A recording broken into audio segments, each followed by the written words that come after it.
والسلام علیکم ورحمۃ اللہ وبرکاتہ۔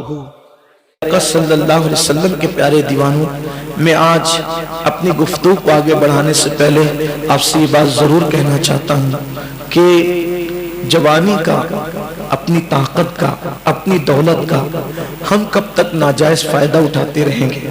کب تک گناہوں کے اندر ڈوبے رہیں گے؟ دیکھو، اللہ تعالیٰ جب تک ڈھیل دیتا ہے تب تک ڈھیل دیتا ہے۔ جب اللہ تبارک و تعالیٰ رسی ٹائٹ کر دیتا ہے، ڈوری ٹائٹ کر دیتا ہے، پھر کوئی یار نہیں ہوتا، کوئی مددگار نہیں ہوتا، کوئی دوست نہیں ہوتا، کوئی احباب نہیں ہوتے، کوئی بچانے کے لیے نہیں آتا، کوئی مدد کرنے کے لیے نہیں آتا۔ اللہ نے ہمیں اور آپ کو جوانی دی، طاقت دی، قوت دی، اللہ تعالیٰ نے مال دیا، اس کو ناراض مت کرو۔ اس نے سب کچھ دیا، جو کچھ اپنے پاس ہے وہ سب اللہ کا دیا ہوا ہے، اپنا کچھ نہیں ہے۔ اگر ہم یہ سوچتے ہیں کہ یہ بازو کی قوت سے ہم نے کمایا ہے، یہ فضول بات ہے۔ اگر مال بازو کی قوت سے ملتا تو پھر ہر انسان مالدار ہوتا۔ محنت کون نہیں کرتا؟ محنت سب کرتے ہیں، لیکن اللہ تبارک و تعالیٰ کا فضل ہے کہ اللہ ہمیں نوازتا ہے، اللہ ہمیں دیتا ہے۔ اس کو ناراض مت کرو، اس کے غضب کو دعوت مت دو۔ کب تک اللہ کو ناراض کریں گے؟ آج ہم سب اسی لیے جمع ہوئے ہیں کہ اللہ تبارک و تعالیٰ کو راضی کریں۔ ہم نے آج سے پہلے جو کچھ کیا ہے اللہ کی بارگاہ میں توبہ کریں، کیونکہ اللہ تبارک و تعالیٰ جب ناراض ہو جاتا ہے تو انسان پہ تنگ دستی ڈالتا ہے، انسان کو بلاؤں میں گرفتار کر دیتا ہے، انسان کو ذلیل و رسوا کر دیتا ہے، انسان کو کسی کام کے قابل نہیں رہنے دیتا۔ اللہ اکبر۔ امام حسن بصری نے اس کو سمجھایا، وہ نہیں مانا، آخرکار پھر بلا میں گرفتار ہوا۔ اب جب وہ بلا میں گرفتار ہوا تو حضرت امام حسن بصری رضی اللہ تعالیٰ کو لوگوں نے کہا، حضرت اب وہ پھر بیمار ہو گیا ہے، اور اتنا بیمار ہوا ہے اب اس کے بچنے کے چانسز ختم ہو گئے، یعنی اب وہ مر جائے گا۔ اللہ کے ولی کتنے خلیق اور با اخلاق تھے، اس نے ٹکا سا جواب دیا، اس نے بے ادبی کی آپ کی شان میں، اس کے باوجود بھی حضرت امام حسن بصری نے فرمایا، چلو ایک مسلمان ہے، اگر اس کی موت کا وقت قریب ہے تو ہمیں اس کے گھر چلنا چاہیے اور اس کو کچھ ہمت اور حوصلے کی بات کرنا چاہیے۔ حضرت امام حسن بصری رضی اللہ تعالیٰ گئے، جب دیکھا تو وہ تڑپ رہا تھا، مچھلی کی طرح تڑپ رہا تھا، وہ بے چین اور بے قرار تھا۔ اللہ کے ولی امام حسن بصری رضی اللہ تعالیٰ نے اس سے فرمایا، اے جوان کیا حال ہے؟ وہ رونے لگا اور کہنے لگا، اے اللہ کے برگزیدہ بندے، میں نے آپ کی بات نہیں مانی، میں توبہ کرتا رہا، توبہ توڑتا رہا اور ہمیشہ گناہ پہ دلیر ہوتا رہا۔ اب میں ایسی بلا میں گرفتار ہوں کہ اب میرا کوئی مونس و غمگسار نہیں، میرا کوئی غمخوار نہیں، میں بلا کے اندر ڈوبا ہوا ہوں۔ امام حسن بصری نے کہا، اللہ کے بندے کوئی بات نہیں، توبہ کا دروازہ کھلا ہوا ہے، توبہ کا دروازہ کھلا ہوا ہے، اور اللہ تبارک و تعالیٰ اپنے بندوں کی توبہ کو قبول کرتا ہے۔ یہ سن کر اس نے کہا، پھر میں کیا کروں؟ فرمایا، ایک بار پھر توبہ کر، اللہ تعالیٰ تجھے پھر معاف کرے گا۔ اس نے جیسے ہی کہا، یا اللہ میں تیری بارگاہ میں توبہ کرتا ہوں، یا اللہ میں تیری بارگاہ میں توبہ کرتا ہوں، تو گھر کے کونے سے آواز آئی، اے بندے بس کر، تو دھوکے باز اور مکار ہے۔ جب تو نے توبہ کی ہم نے تیری توبہ کو قبول کیا، لیکن تو نے دھوکہ کیا، مکر کیا، اور تو توبہ کر کے ہمیشہ توبہ کو توڑتا رہا۔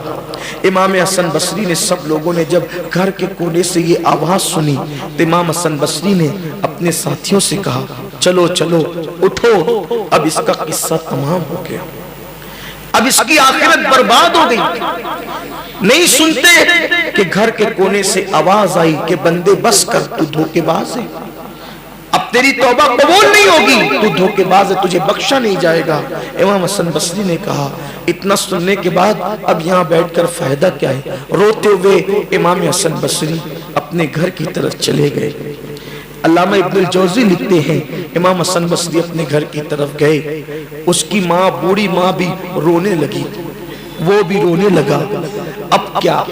اب تو آواز آئی قدرت کی طرف سے، غیبی آواز کہ تجھے معاف نہیں کیا جائے گا۔ مگر قربان اس جوان نے کہا اپنی ماں سے، امی حسن بصری تو چلے گئے، غیبی آواز بھی آ گئی کہ تجھے معاف نہیں کیا جائے گا، لیکن مجھے یقین ہے کہ میرا اللہ بڑا ستار و غفار ہے، میرا اللہ بڑا کریم ہے۔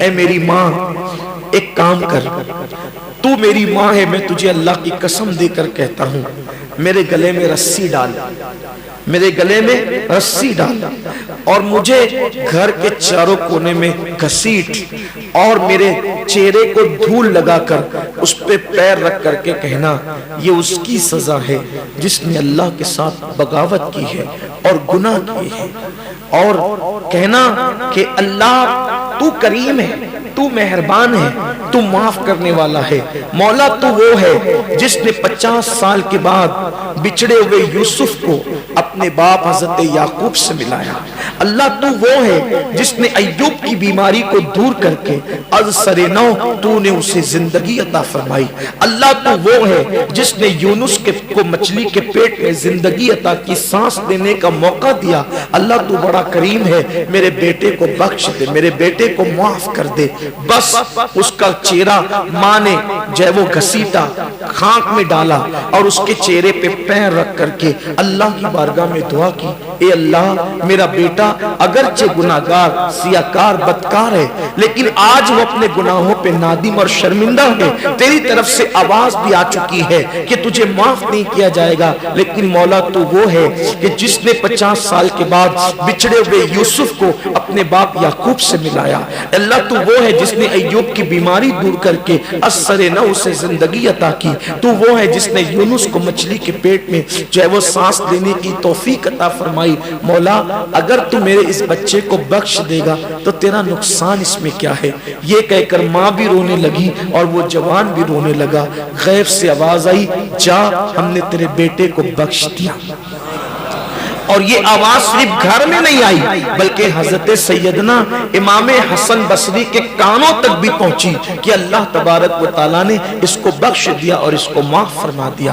میرے پیارے آقا صلی اللہ علیہ وسلم کے پیارے دیوانوں، اللہ تبارک و تعالیٰ کی رحمتوں کو بس بخشش کا بہانہ چاہیے، اللہ کی رحمتیں بخشش کا بہانہ تلاش کرتی ہے، اور یہ جو آج کی رات ہے، آج کی رات تو خاص بخشش کی رات ہے، آج کی رات تو خاص مغفرت کی رات ہے۔ اللہ کے رسول علیہ السلام فرماتے ہیں 5 راتوں میں دعائیں رد نہیں ہوتی، ایک رجب کی پہلی رات، دوسری شب برات، تیسری شب قدر، چوتھی عرفہ کی شب یعنی حاجی جس دن حج کے میدان میں ہونے والے ہوتے ہیں اس سے پہلے عرفہ کی شب، اور 5ویں عید الفطر کی شب۔ یہ 5 راتوں میں اللہ کے رسول نے ضمانت دی ہے کہ جو بھی دعا کی جاتی ہے اللہ تبارک و تعالیٰ قبول فرماتا ہے۔ اور شب برات کے لیے اللہ کے رسول فرماتے ہیں کہ ہر مسلمان کو، ہر مومن کو بخش دیا جاتا ہے سوائے اس کو جس کے دل میں کسی مسلمان کے لیے کینہ ہو۔ زندگی کا کوئی بھروسہ نہیں ہے، ہم ہر سال جمع ہوتے ہیں، توبہ کرتے ہیں، لیکن میری گزارش یہی ہے کہ ہم کبھی ایسی بھی توبہ کریں کہ اس توبہ کے بعد پھر ہماری زندگی میں گناہ نہ ہو، اس توبہ کے بعد پھر ہماری زندگی میں 5 وقتہ نماز ہو، ایسی توبہ ہو جس توبہ کے بعد پھر چہرے سے داڑیاں نکال کے گٹروں میں نہ پھینکے، ایسی توبہ ہو جس توبہ کے بعد ہم جھوٹ کو ترک کر دیں، ایسی توبہ ہو اس توبہ کے بعد پھر ہم کسی پہ ظلم کرنا بند کر دیں، کسی پہ زیادتی کرنا بند کر دیں۔ اگر ہم نے ایسی توبہ کر لی انشاءاللہ اپنی دنیا بھی سنور جائے گی اور اپنی آخرت بھی سنور جائے گی۔ اس دنیا کے اندر ہم آئے ہیں آخرت کی تیاری کے لیے، اس دنیا میں آئے ہیں اس دنیا کو بہتر بنانے کے لیے، اس لیے زندگی کا کوئی بھروسہ نہیں ہے، ہم کب تک جئیں گے یہ ہمیں بھی نہیں پتا ہے، اس لیے قبر کی تیاری کریں، حشر کی تیاری کریں، میدان محشر کی تیاری کریں، اللہ کی عدالت میں کھڑے ہونے کی تیاری کریں۔ کب تک اللہ سے دور دور رہو گے؟ مرنے کے بعد تو اللہ کی طرف پلٹنا ہی ہے، تو کل مر کے پلٹیں گے تو پچھتائیں گے، آج جیتے جی ہم اللہ کی بارگاہ میں پلٹیں، اللہ رب العزت کو منائیں، اللہ کو راضی کریں۔ ایک بزرگ اکثر قوم سے